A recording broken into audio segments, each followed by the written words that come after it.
Patriotic music plays at a Fort Polk ceremony to honor the men and women who died on 9/11. Chad Estes has been a Fort Polk fireman for 25 years.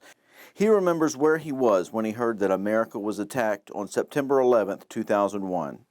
We were at one of the other stations in the middle of a meeting. The phone called and said, "Turn the TV on." We turned it on just in time to see the second plane hit, and then everything else, as you know, was pretty bad, pretty heartfelt.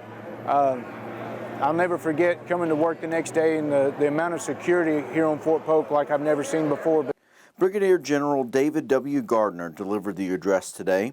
He says while the attacks were horrible, it caused Americans to unite like never before. I feel like we were obviously in shock on September 11th, but I feel like it served to give us an opportunity to unify on September 12th and beyond. And I think we experienced a sense of purpose and a common defense of our country after the attacks.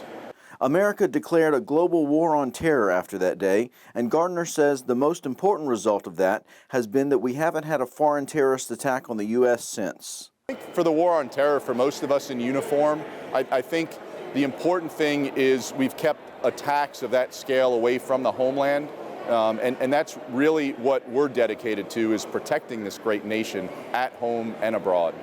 This is the 9/11 Memorial here at Fort Polk. It honors Fort Polk soldiers who have fallen in the global war on terror, and the last name to be entered was in 2017.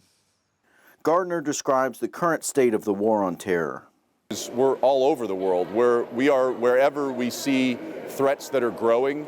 We're wherever we see a sense that greater security would help repress those threats and keep them from both threatening their own countries as well as exporting that terror and that devastation abroad to places like Europe, to places like America. And every day, men and women are serving, and many of them are serving in the military, but many of them are serving in other forms of government, other non-governmental organizations, to try to bring a type of stability that really roots out some of the causes of extremism. The general highlighted the sacrifice that first responders in New York made.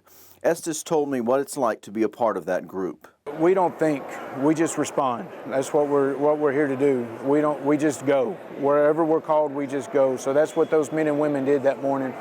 And as a brotherhood that we have in the the fire service and first responders, we all wanted to leave here at Fort Polk and go help find our brothers that had lost their lives in all that chaos.